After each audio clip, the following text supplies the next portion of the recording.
Hey everyone, this is the SIGAUTH KMS meeting for March 29th, 2022. This is KMS meeting number 12.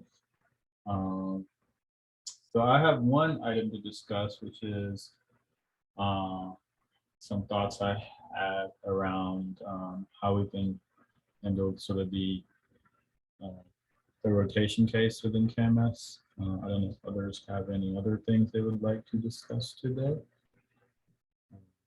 But I can start with that. Go ahead, Christoph, I saw you on mute.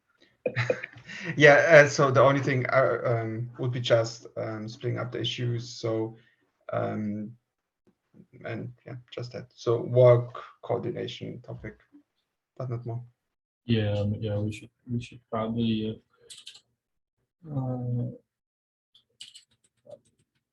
spend some time writing up some issues too. That way we have some chance. Okay. So this is very, very rough, but I tried to write down some of the thoughts I had around like what the changes to the Proto API. But so let me walk you guys through the highlights. So the sort of the core change is the concept of a status, which is basically just an enhanced version request, which encodes the version is a healthy, but also its current key ID. Now, this one is not based on any local key hierarchy. This is meant to be like the true key ID, as in like, what is the key that you're using in Azure Key Vault, right? In particular, it's meant to be a very stable identifier. So it only changes when you're actually saying, I need rotation to occur. It does not change on the plugin resource and stuff, at least not often, right? And then within the when you do an encryption response, it also tells you the current key ID there. And we'll kind of get into why that's sort of important. And then it has arbitrary metadata, which can include all the local KEC details or whatever the plugin needs to do whatever. And I just kind of said probably we would validate it in the same way that we validate labels in object meta. I don't know if that's a good or bad idea, but I feel like there should be some bounds on what you can send back and forth. But this is just a bucket. You get to have whatever you want in here. And when we decrypt, we send the key ID that we reported originally. What was at that point the current key ID is what we observed, and then also all the metadata you gave us. And even in the decrypt response, there's maybe it doesn't matter as much, but there is the option for this metadata probably doesn't make sense in decrypt. But so what am I sort of proposing happen? So within the Kubernetes API server, which I've linked here, is this concept of is very small. It's the concept of a storage version hash. And it is an opaque string that is available within the Discovery API that describes what a single API server process believes to be how it will encode at rest some object, right? So it's a per resource field. Today, it's opaque to the client, but it's like the SHA-256, like first 8 characters of the SHA-256 hash of these strings, the group version and kind that are the preferred storage version, right? It's opaque on purpose to allow it to be extended, right? Because the idea is clients never knew how it was generated. It's just meant for equality comparisons, right? So the way I'm sort of proposing that rotation could occur is the infrastructure provider has some way of knowing how many API servers there are and knowing dedicated IPs for all of them. Right? They have this within their infrastructure because they have to. Like there's no way they can't because they run the process. But the point is, this is not guaranteed. There's no guaranteed and consistent way to do this through the Kubernetes API. Like you can't rely on Kubernetes.default.service, because sometimes that's a load balancer that hides the number of API servers and stuff. So we'll just say, all right, infrastructure provider, you have a way of making direct network calls to each API server. That is your responsibility. You have to figure out how to do that. Whether that's expressed directly in some means or not, it's sort of out of scope. But the first step of rotation is the infrastructure provider basically checks each API server, and let's just say we're only talking about the secrets resource. So they check the discovery document of the secrets resource and look at the storage version hash. And all they do is that they make sure all API servers agree. Because if they don't, the system isn't in a steady state right now, so just wait until it catches up. Basically, this should almost never happen, but it can. So you wait for it to be the same string, and then you record that string, like in memory. And, this process is happening. Then the infrastructure provider, again, either through user-driven action or not, and this second step can actually happen before the first one. It doesn't actually matter. You somehow initiate the change of the key. So if that's a label on the key or whatever object, however, you do that, right? At this point, what is expected to happen is that this API, which I said is cold or it could be streamed, I don't know, whatever, this string is supposed to change, right? But how often this is pulled through the KMS itself and the API server itself is completely up to the system. It doesn't really matter. The idea is that what would happen eventually across all API servers and their respective plugins is that they would eventually observe the new key ID, right? You've said that, hey, I was using Azure key number 1 at revision 2 with label X. Now I want to use the same key ID, but I want to use revision 3 because it's another label or whatever, right? That is somehow encoded into this string, right? It's opaque to the API server. It just knows that it's a string that is supposed to be mostly stable. And basically the change that would happen to this hash here is that it would also encode the string as part of the hash. So once that is there, then through discovery, the process that first recorded the strings that were here, then caused rotation to start, can now sit there and wait for all API servers to converge on the new value. Again, it doesn't matter what the new value is. It just has to be different from the first one. It has to be consistent across all API servers, right? So you're basically saying, all right, I caused the change. Now I need to wait at runtime. The nice thing is, so far, exactly 0 restarts have occurred because you don't have to restart anything, right? The system is just slowly progressing forward, right? And at this point, now you know all your API servers and their respective KMS plugin processes have observed the new state that you asked them to observe. And now you can just run a storage migration of secrets. And you're basically done. Your rotation is done. If you want to be a little more lax, you don't actually have to do the first step. You don't have to observe the initial value. You can just kind of wait some amount of time after to make sure that the system converges. It's just nice to know what the initial value was so you can guarantee that it changed, because the hash should certainly change. But that's the idea there. And then the reason for returning on like encrypt the key ID as well is because we would enhance the DEC storage we have, the local cache, to record what we saw. And then as we're using that, so this one we use pure as our level, right? So this is the only API that keeps us at a particular level, right? So we always understand, okay, that we're at this current key ID. We compared this string to these other strings to validate if that either cached value in the DEC or that current encryption call that we just made lines up with the status. And if it doesn't, that's when we know that basically the data is stale in some way. So when you run storage migration, you don't have to throw away the entire deck cache. It's just that you know that, hey, when I cached this deck, the current key ID was X, but I have observed since then a status change that said it's not that anymore. So even though I can decrypt the data, I have everything to decrypt the data, I actually need to return the stale equals true response. That way, in the case of storage migration, the system understands that it actually needs to fully rewrite through etcd anyway.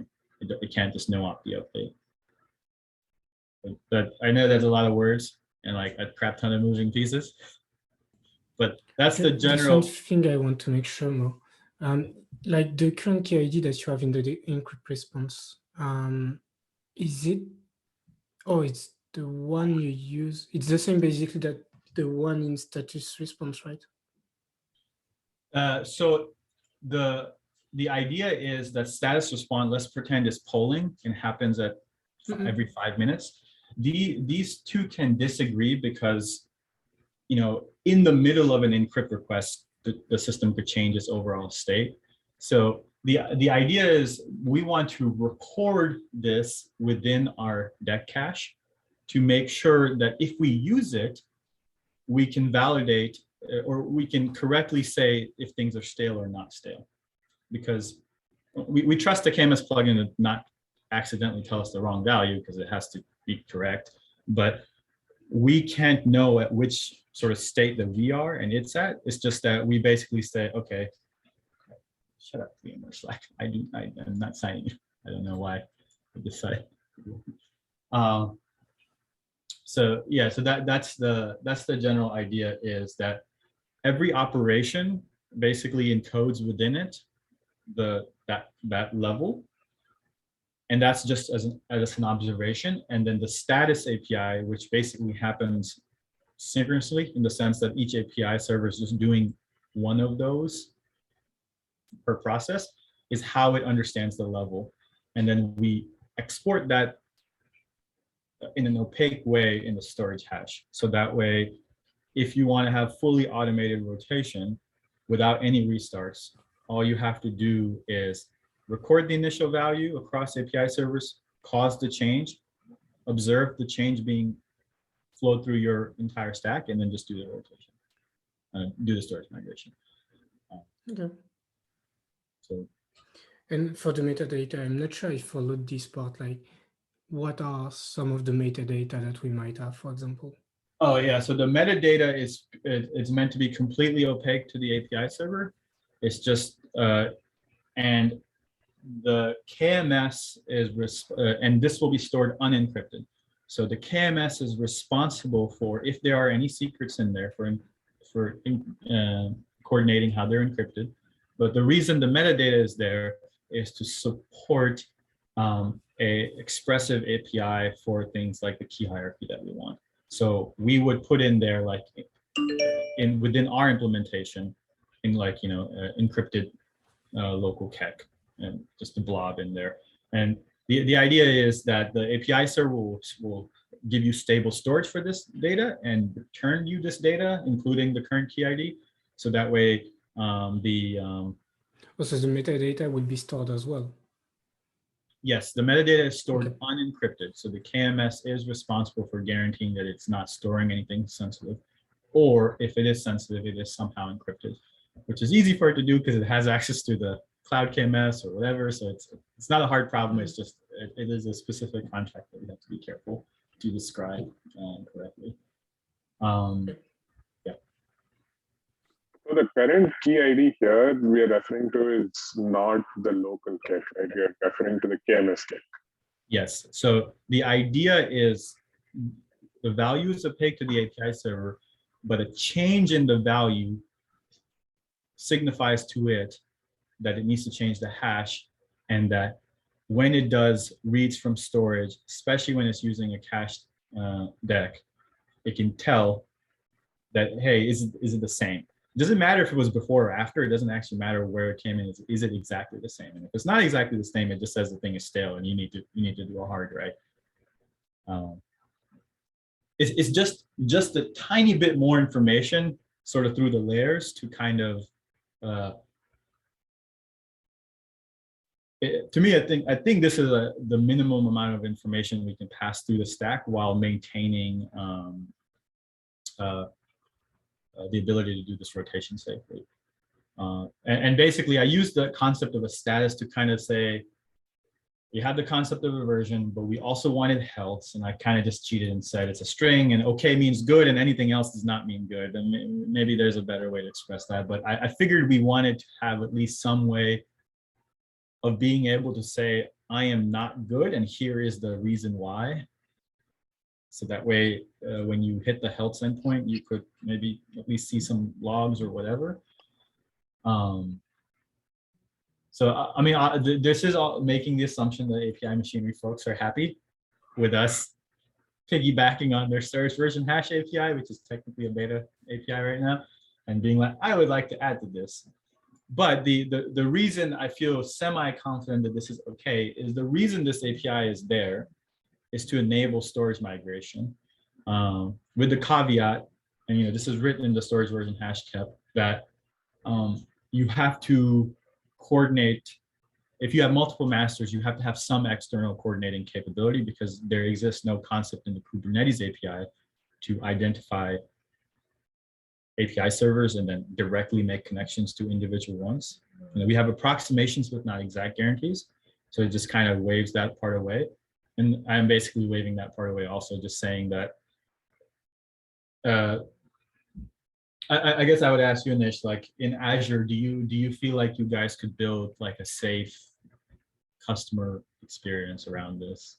Does it feel like a reasonable thing? Like I am assuming that the customer initiates the rotation. It's more of like the customer initiates the rotation, and can you basically keep the API servers up the whole time and the KMS plugins up the whole time and do the rotation sort of for them?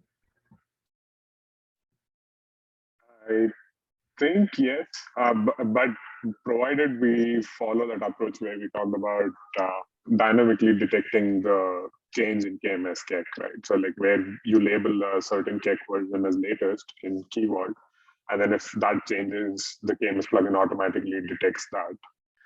But if we go down the route of adding another KMS plugin and deleting the first one, do you think this would still work?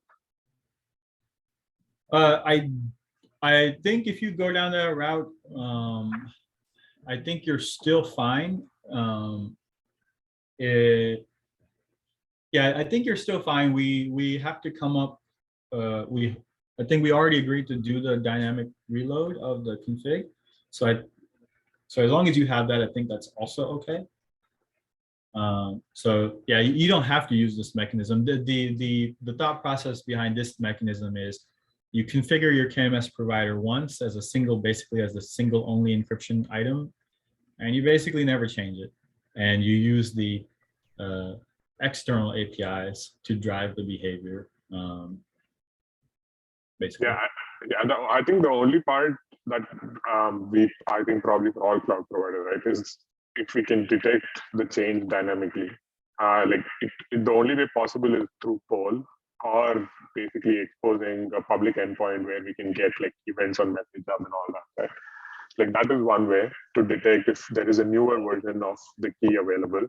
Or the straightforward way is build that logic in the KMS plugin so that we don't even have to have two instances of the KMS plugin. It's just encrypt versions and decrypt versions, maybe on a very high level, where we can say for encrypt, use this version, and for decrypt, use these different versions. But the cloud provider still has control over the KMS plugin, so they can configure the plugin to do this if plugin is not smart enough to detect dynamically. Like if a newer version is available, the only way the plugin can detect that there's a newer version is by polling periodically. Mm-hmm. So if there's that lag between the polling, like when the new key was created, I think that's the tricky part. But I think that is something that the KMS plugin needs to worry about. But other than that, I think the storage version hash thing works well. Like even if you run one or two of them, because even if you run a second plugin, the new one is going to okay, yeah, the tricky part is if two of them are running, and if each of them publishes the storage, provides a different key ID, which one would the API server cache at that It's point? the right one, right? So the whatever is at the top. Got it. So it follows the order in the encryption config then. Yeah, so it's basically a way of saying, if I was going to write a new object, what is the hash of basically the group version kind and other state, right? And writes only occur from that top one, right? So it's always that first one. So I think we're still fine there. I think in regards to what you're saying about having like a smart KMS plugin, I think if I'm understanding correctly, I believe we can give people the ability to build such a plugin that, because part of the reason I want to store the current key ID is the idea is, even if you change it dynamically and you're not going to do a rotation, the idea is that is kept in storage. So if a KMS plugin, let's say you're a KMS plugin, the key has been changed, but this KMS instance hasn't observed it, but maybe some others have. When it gets the decrypt request, it will see the key ID in there and be like, oh, that one doesn't match mine. Like it's actually different than mine, right? So it can at that instant decide to do an inline check, or it could just say, it doesn't matter. It's still in the correct format, whatever its own opaque format. I can still figure out which key I have to use. I'll just use it, right? And maybe optimistically, maybe in the second go routine, be like, I need you to go ahead and pull, because obviously something has changed. Either I'm out of date or somebody else is out of date. I just want to make sure we're all on the same level. So I think you're pretty safe, because we've already, I think, sort of designed the whole thing in a way that having disjoint understanding of the keys is okay, because we just synchronize using the external cloud. So one question, I haven't looked at the storage version hash kept. So if I as a user want to see what the current hash is, can I query that? Yeah, now that as I was thinking about this, I was like, I did not run the, if you give me 1 second, I'm in a different window. I want to run like a discovery real quick. API v1. Oh, too many secrets. Oh, that's not what I wanted.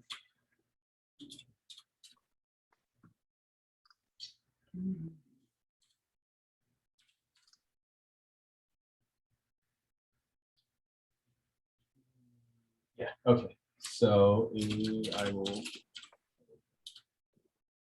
Is this a list? This is not a list. I will say discovery is like such a weird API. It's not a new API. It's like it's its own thing. It's kind of annoying.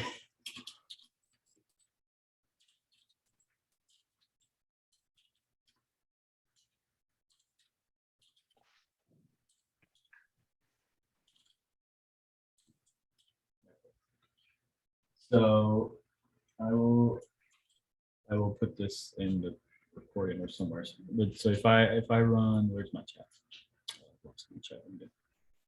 Okay, I will just put it in the notes. Like if you were to run this command on your box right now, you would get something that looks like this. And I just picked the fourth item just because I needed it to go a little bit further, but that's what it ends up giving me. And I'll put this in the gist or something. But the idea is that this is what it looks like. So it's I think this is base64 encoded SHA-256 hash, but purposely only the first 8 characters, because they're like, the birthday problem doesn't matter too much when you only have 10,000 resources at most or something. So that's the idea, is right, that like if you have a way of doing this call against every single API server, which is possible in OpenShift directly through the Kubernetes API, because each API server is observable. I think it is also directly possible in KubeADM clusters. less sure about the clouds, but certainly the cloud provider has a way. They've managed the infrastructure. And so that's how they could fully automate this. It's basically like, like a button that says either rotate key, or maybe it says rotate key and provide me the new key, or however the cloud provider manages that. And you just press that button, and then it probably like locks out and doesn't let you do anything else for a little while, and then it just goes and does a rotation for you. But you don't have any downtime, and really much of anything happen. Like honestly, almost nothing happens, right? It's just like you're just waiting for certain things that are polling the system to catch up, and then you just run a storage migration. But yeah, I'll put this in the gist because that's awful. Yes. Yeah, but I think other than that, this can actually work. Like, I mean, the key discovery, the KMS Keck version discovery is something that KMS plugin can do how they want to. But I think other than that, like automating this whole thing with this, I think that'll work great. Yeah, so yeah, basically what we're asking the KMS plugin through this API is, please come up, like, so this is like a required field, right? So it's a way of saying, please come up with a stable identifier to describe your current key. And if you change it at any time, just tell me by changing the stable identifier to a new stable identifier. That's basically the contract we're telling them. And yeah, it's a harder question when you're using something like a Azure Key Vault, because there's a full REST API and users have some control and infrastructure has some control. So it's a harder problem there. But for like the simple, like I just have hardware that has a key, it's just a static string. It basically doesn't change unless you want it to for some reason.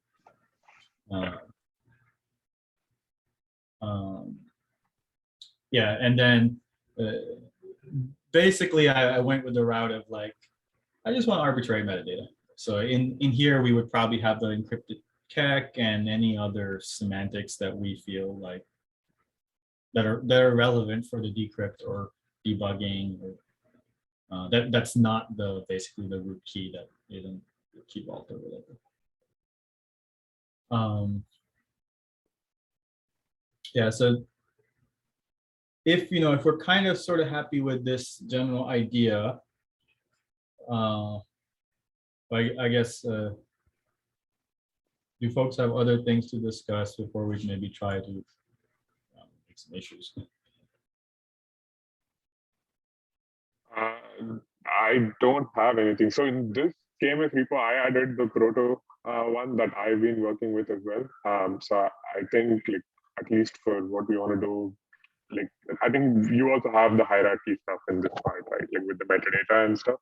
And in my proto definition, I just had metadata as bytes.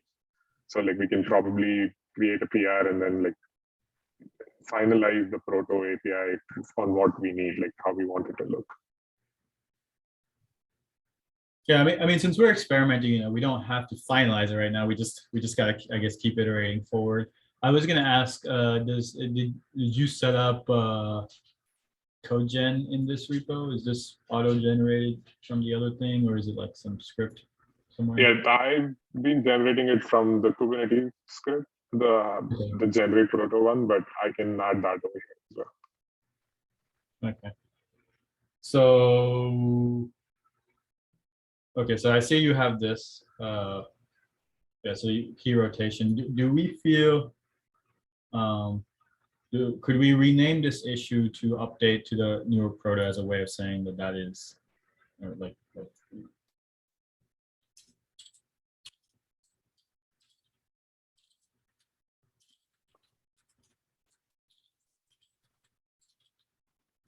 does that make sense? Is that fair? Yeah.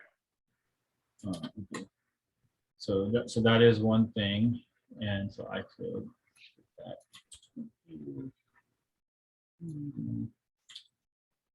That's there. Surface on completeness.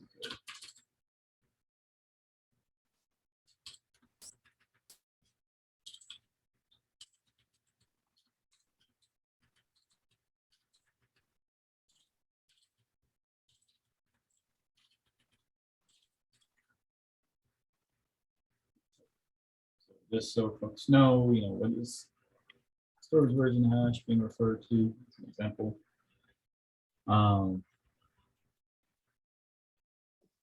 Okay.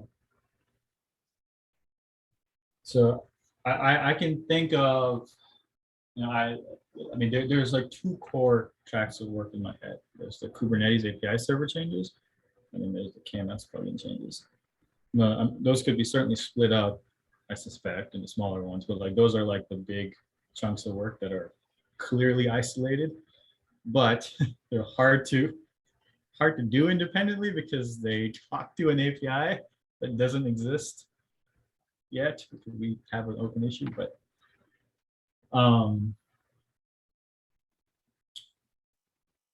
so like, trying to think, like, so I can think of like the Kubernetes API server.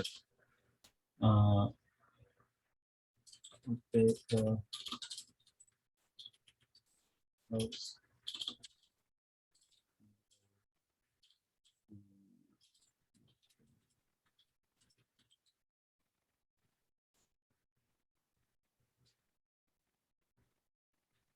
So that's one thing.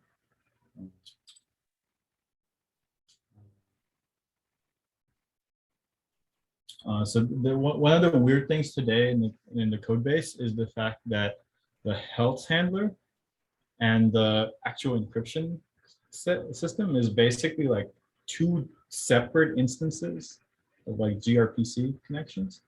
They're like actually disjoint. One of the implications of this stuff is that they shouldn't be, because the idea is that we want to have one understanding of this per process, not multiple. So I'm trying to like figure out how to express this.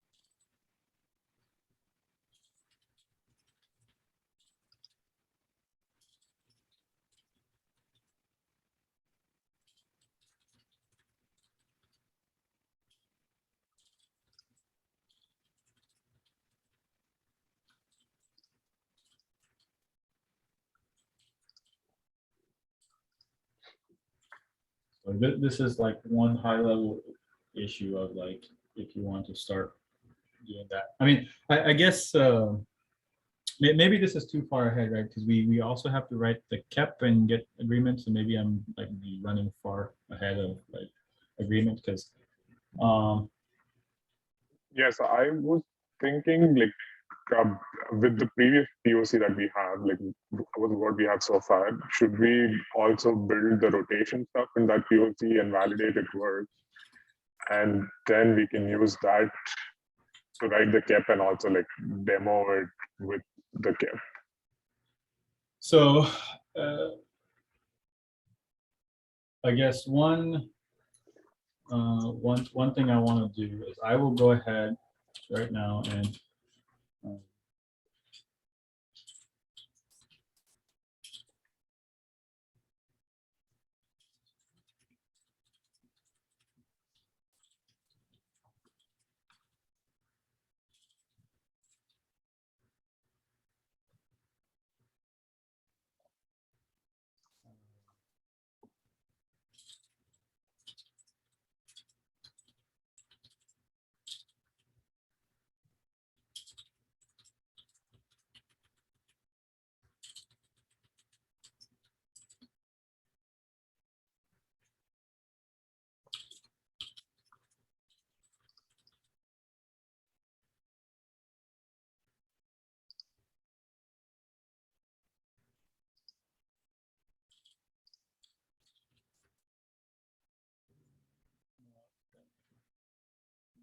not what I'm asking for. I'm trying to spell opaquely poorly.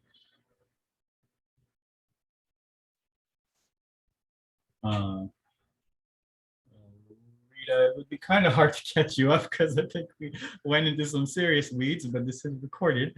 It might be worth watching the recording. But the gist is we're trying to figure out what some next steps might be.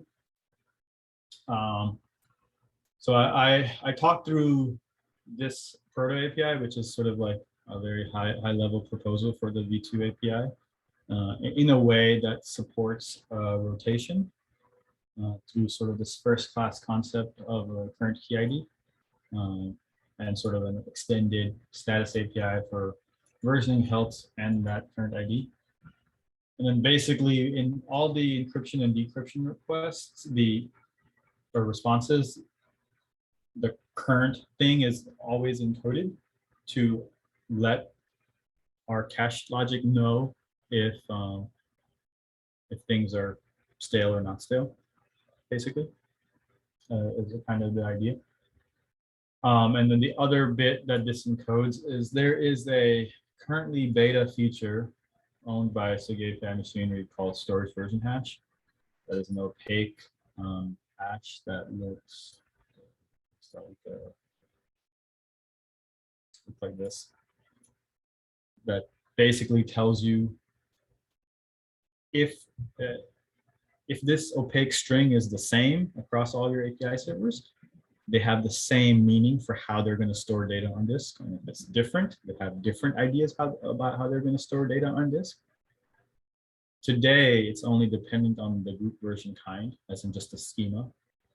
And my proposal is to basically go ask the API machinery, can we extend this hash to include metadata related to encryption at rest? So I will take that item for the next API machinery meeting, which is we can change from now. We can do that.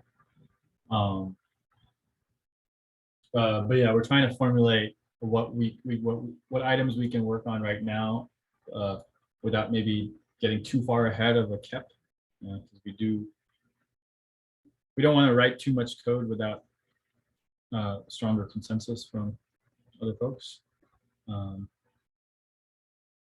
At the same time, we do want to write enough code to feel confident that the thing we're proposing makes some reasonable amount of sense.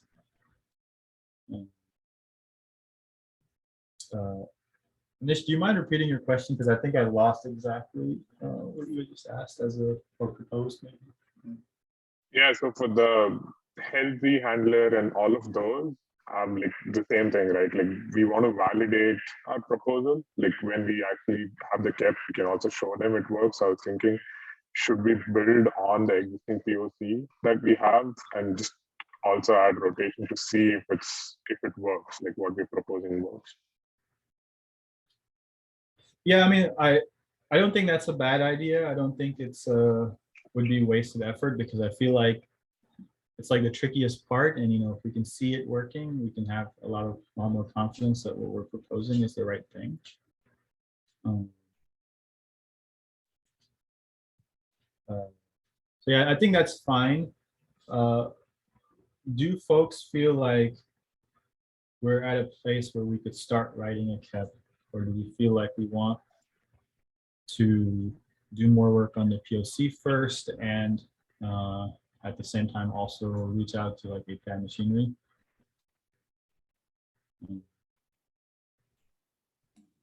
I think we can always start drafting a KEP and then like start discussion here and there, and once like we have some like real action item, then put them on the KEP.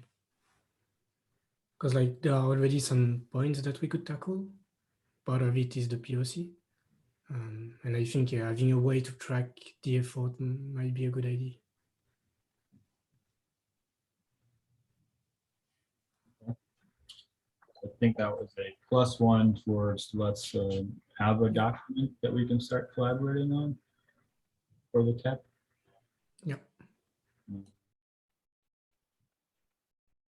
It'll also give reviewers time to ask questions that maybe we haven't thought about yet.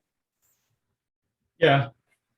The only hesitation is too strong a word. The only hesitation I have is do we feel that we have enough crispness in the technical details to I guess probably doesn't matter. Like I feel like the KEP we're proposing has enough different pieces that we built enough consensus on a large set of them that we just need to write them down. Because as a for example, in the reference implementation, I think like we want metrics and observability, so like we just write those things down, and we could come up with some metrics and things that we want there.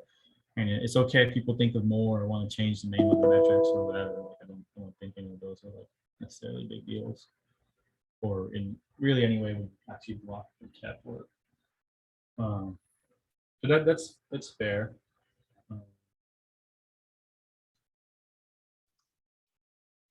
So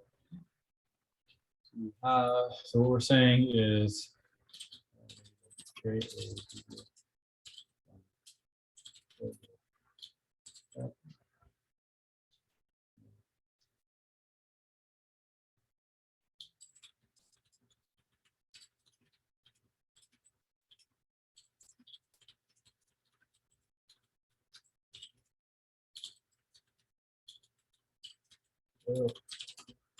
so if someone wants to create a Google Doc, paste in the template, and start adding bits and pieces, that gives all of us a place to start working on it. I'm mostly proposing a Google Doc because it's easier for us to all work on it together without making PRs and doing all that. Obviously, we eventually make a PR. So that is an item. This is a piece related to, I guess, the POC, and same with this, right? This is kind of basically. I have one suggestion for the KEP. Could we just do it in this repo? Because then it's marked down and people can comment. It's actually easier than Google Doc. Is that okay? Or you think is Google Doc is good for like some things, but like for the KEP, because it's marked down, is actually better if it's just on GitHub, right? So my thought was there is that we do paste in the KEP template with all the markdown in the Google Doc, and yes, I realize it doesn't nicely visualize in the Google Doc, which is unfortunate. It's more of the fact that it's easier for folks to just write things. So I don't disagree that once it's at a certain point in time that it's good to move it into Git and then start having more deliberate agreement on changes. But I don't know if as a starting point it's a good idea, because then, like, for example, if I write something, but then Anish also writes something, like whose starting point is the starting point is kind of what I was trying to avoid there. Okay, that's fair. I don't have that strong of opinion. I don't like whatever, like whatever helps people collaborate on this best is fine with me.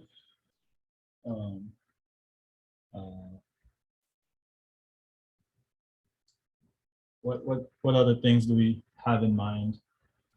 So we have POC for KMS plugin plus API server. We have KEP. What other things do we have? So I think the third one is the reference implementation, right? So like for POC, like all of the code is just strung together in KMS plugin. Like, but for the reference implementation, I think if we can have what we want to start off with there, then that can be just a separate work stream. Like I think on a very high level, it's basically just key generation, rotation.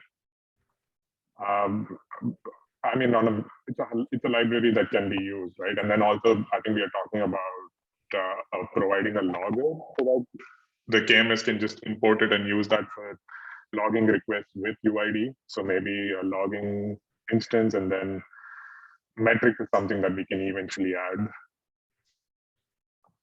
But I think this reference library work can be done separately. Like it doesn't have any impact on from the proto API and none of the other changes, right? Like this is mostly just how do you generate the key, then encryption with GCM for using the local get,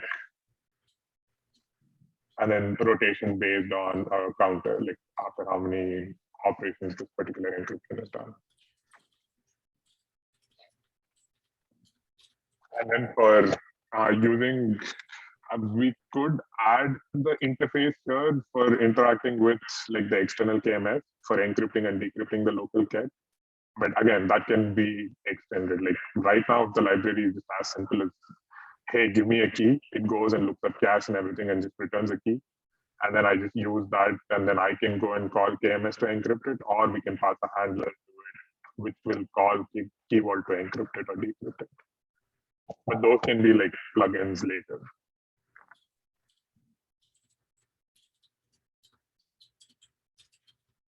Right.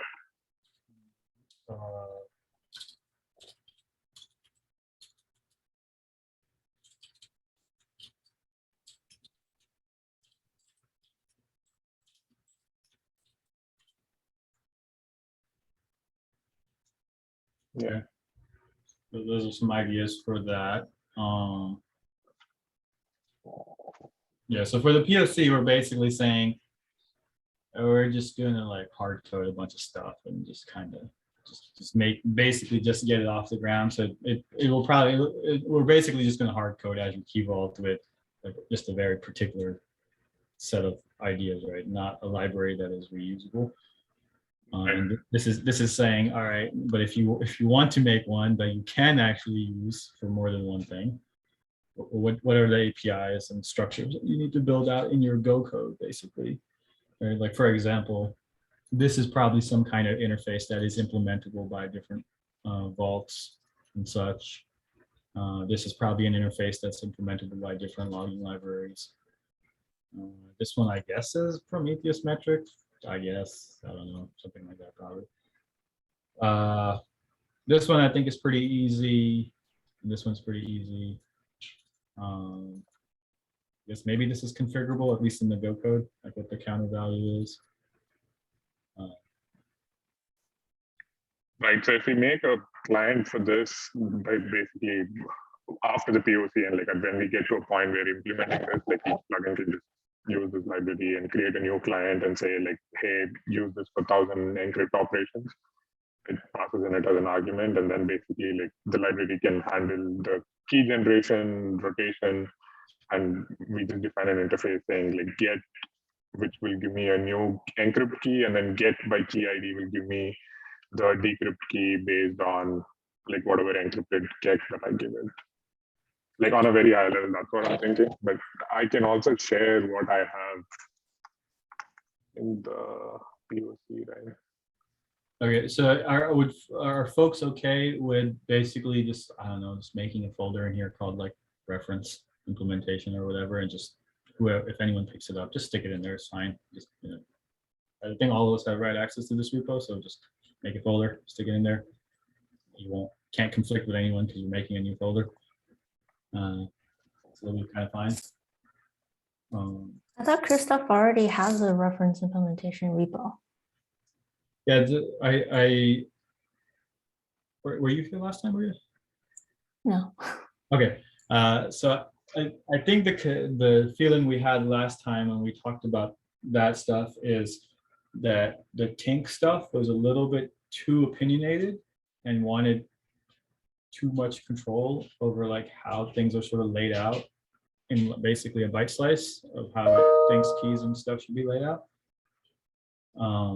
So I think our feeling was that we would probably end up handwriting this, probably using Tink and the existing API server as inspiration, but we want a bit more control about like basically like this is like what the key ID looks like, or sorry, this is what the encrypted key looks like, and basically the Tink stuff wants to have like a flat slice proto array for basically everything, because that's the unified interface of programming languages, is slice of bytes. And so that's what it does. But we're explicitly saying in our proto API that we're going to give you a nice map. So we want to use a nice map and not just a giant blob. Because that's what basically Tink would say is like, there will be one key, which is like bytes or whatever, and that's it. And I was like, I don't want to do that. I would like to have something a bit nicer, right? Because this is meant to be unencrypted data on disk. So if it is if it's there and observable, it would be nice if a human being could read it if they wanted to understand what the state of the system is, just for debugging and other things.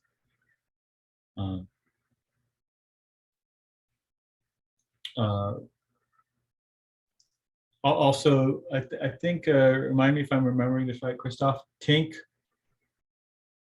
you had to like, was it that you had to enforce when the rotation occurred, like manually somehow? Yeah, exactly. So I added an atomic counter on top of that structure and counted how many encryptions were happening. Yeah, so that part's a little kind of too, which is that kind of was hoping that it would just do rotation like at some interval instead of asking me to figure out when the interval occurred. But I guess that's fair. Maybe some places want time-based versus counter-based versus something else. Like that does bring up a question for me. If you have a relatively idle environment that isn't doing a lot of writes, do we feel like we would want to do the local keck rotation at just some time boundary, like 1 week or something? Or, you know, Well, I would always default to the counter, ideally, because timeout, I don't know. I have no experience how what the upper bound is, what can happen on a client on the customer side when they're using Kubernetes, how many of those writes could happen, and if, for example, it's reasonable for certain customers to surpass the 2 million threshold, yeah, within a week. No. So let me be very specific. I was saying that we would keep the counter. Do we also want to optimistically at just some time interval also say, like, hey, it's been a week, you've only done 30 writes, I don't care, I'm just gonna throw away the key and just make a new one just because enough time has passed? Like as a for example, you know, in OpenShift, the storage encryption at rest has just a 1 week interval where keys are just rotated, not based on any write load or anything. It's just every week it just happens, always, when you enable the encryption at rest, right?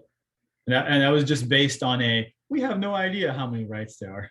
But in this case, we do know how many writes there are. I'm more saying that even in that world, do we feel like we should just proactively just also cause, like basically you get at least 1 rotation per week, no matter what. You may get more if you do a crap ton of writes. That's sort of the API and semantic I'm thinking through. Is that okay? I mean, I don't think it can hurt anything. No, definitely it doesn't hurt. Especially those customers who don't encrypt all too often. It wouldn't be a huge issue for them to also rotate in once a week, right? So,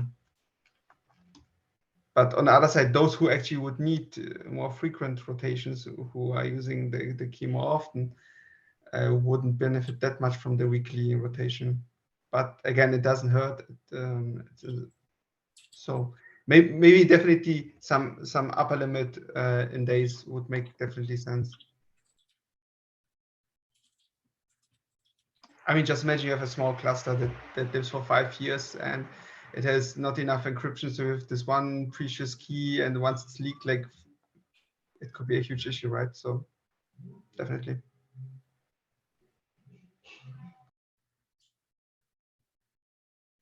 Okay, so I think that's fine. I don't imagine it can possibly hurt anything, but it could theoretically, you know, give you some boundary of temporal and use guardrails basically on this local keck. I think the only, you know, real concern we have around this local keck is it is in memory on a Go process on the machine, right? It's not in your key vault, right? It's less safe, presumably, right? Because the key vault is probably implemented using hardware, and at the very least, it's in some data center probably, so it's like extra isolated, right? Because its entire purpose is security, whereas Kubernetes' purpose is application development. Okay. Does anyone in like the last minute, we don't have to do it now, but if anyone is interested in any of this, assign yourself so that way it's clear that you are trying to work on something. Yeah, and I Do you also think we can posted start the. Oh, go ahead, Anish. I was saying I posted the link to my current POC, like how I'm generating the kit. So I mean, a good first step is we can basically add that to the repo. I actually posted it in the Zoom chat. Oh, okay. Let me also. It's in the Zoom. Oh, there it is. It's like in a completely different monitor. I couldn't find it earlier. I was like, I don't understand. Okay, so this was related to the reference library. Like this is how it's currently happening. Yeah, so like that basically that's where I'm generating the new cake and then rotating it. And also I have a handler for the keyword client, so I encrypt and decrypt right there. But I think like that can be a good starting point. Like basically we add that, and that I think once we have that, probably that's all we need. Like then we just need to build intelligence around rotating it based on the week and all of those, and then also make it a nicer client with interfaces. Yeah, so as an aside, I suspect in the final version of all of this, the key vault stuff would be in its own repo and just consuming the library. I'm not stressed at all about if we just shove all of it in one repo and like the key vault stuff in its own folder and it's importing the other folder and just using it. Like, I don't care about any of that. I think that's all fine. And I would prefer to limit how many Git repos we're working with to 2, as in the API server and this one, so that way it's just less moving parts. Yeah, I think that's what I was saying. Like we want to extract it and have it in the reference library. Like I didn't want to spend time on creating a library, so I just put all my code into the keyword to just validate things work. Yeah, that's cool. Okay, I think we're out of time, so if folks want to pick up stuff, that'd be cool. Do Yeah, you know if we can start iterating over like the status issue right away? Like starting like refactoring the code in the API server to only have one gRPC connection? could you ask the question one more time? Yeah, I was wondering if we could start right away refactoring like the way the API server handle like the health check for the KMS plugin to only have like one gRPC connection. It's essentially like the issue number 4. So you could try to fix the multiple connections bit. Like you could technically just do that right now in the Kubernetes code base, but it would have to be against the V1 API, right? Or the V1 beta 1 API, not the. Yeah, but that was like that should not change even like with the new API, right? Well, the new API has an actual concept of a health. The current implementation of health literally just tries to call these 2 APIs and sees if they're not dead, which is not really health. That's like, yes, it's kind of different. Yeah, so there's a pretty significant change to health in this, which is that there's a real health, which is a way of asking the KMS plugin, please perform arbitrary business logic and decide if you're healthy or not, and then tell me, instead of I'm going to try to call the gRPC API as a fake health and also run up your cloud bill because I'm actually running encryption calls, which cost you money. Yeah, that makes sense. So yeah, I mean, yeah, I think the sort of the limiting factor is getting the proto API in and generated on sort of both repos, so that way you can start sort of programming against it. And then I think you can sort of more parallelize the effort and just pretend the other end exists. I don't think it's too hard to do that, but you do have to have like a Go structure to work against. I have to go. Yeah, it's been good. See y'all. Thank you, everyone. Okay, bye.